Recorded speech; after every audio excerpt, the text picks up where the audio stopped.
If you want to destroy your enemy's house, find a crow's nest built in a margosa tree, bury it in a cremation ground, dig it up, and throw it into their home. Soon, the house will catch fire. Early humans viewed these rituals as practical technology, a rigorous attempt to map cause and effect. Picture the reality of the early human world.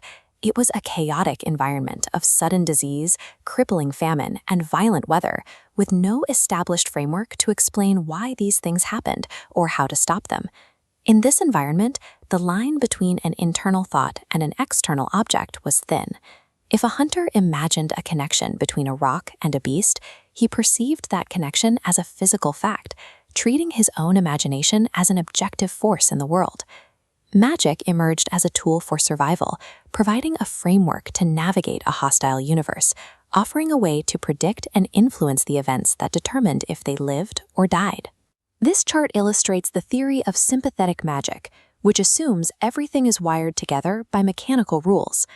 The first branch is the law of similarity, or imitative magic. Its principle is simple: like produces like. By imitating an outcome, you cause it to happen. We see this in aggressive spells, where a practitioner makes a clay figure resembling an enemy and stabs it with thorns or nails. They trusted that the identical physical damage would manifest on the actual person. It was also used to generate life. During a Telugu wedding, a bridegroom might perform a mimic plowing ceremony with a miniature stick. By imitating the planting of seeds, he ensured a fertile marriage. The second branch is the law of contiguity, or contagious magic. It states that things once physically joined remain connected forever. If an enemy acquired a piece of your body, whatever they did to it would instantly affect you.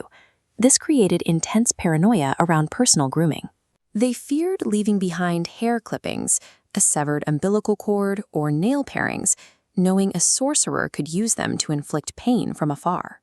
By layering these mechanical laws, practitioners believed they could bypass the uncertainty of prayer and directly manipulate nature. In their eyes, the universe functioned as a predictable machine, and these spells were the operating instructions. This theory split daily life into positive actions and negative prohibitions. Positive magic, or sorcery, actively causes an effect, like Malabar sorcerers deploying invisible imps to throw stones at rivals. Conversely, negative magic, or taboo, requires refraining from an action to prevent disaster. We see this with certain East African elephant hunters. During the hunt, their wives were strictly banned from infidelity, under the belief that misconduct at home would make the elephants too strong for the hunters to kill. When active spells or taboos were too difficult to maintain, humans relied on passive failsafes. They created talismans to attract good fortune and health. The swastika is one of the oldest known examples, originally engraved on stone implements to ensure happiness and good luck. While talismans were meant to attract, amulets were strictly defensive. They acted as physical barriers, worn near the body's vulnerable openings to repel disease and block evil spirits.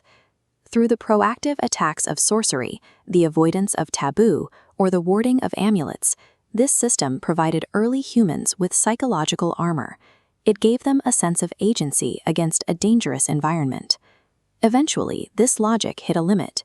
Early humans could execute every spell and observe every taboo perfectly, and yet the crops still withered, the rains still failed, plagues still wiped out entire communities. Anthropologist J.G. Fraser argued that this repeated failure forced a change in how humans interacted with the world. Faced with the evidence that their magic was ineffective, humans recognized they were not the ones in control. They deduced that if they weren't the masters of the universe, there must be conscious, unseen beings pulling the levers of nature instead. This shifted human effort toward religion. Man stopped trying to command the universe through rules and instead began pleading with it, offering prayers and sacrifices to appease these powerful deities. Magic persisted side by side with this new religious thought for centuries, with village oracles freely mixing ancient sympathetic spells with prayers to the gods. Today, modern science is our tool for understanding cause and effect, but the instinct that drove those early spells, the drive to find patterns in the chaos and secure some control over our destiny, remains the same.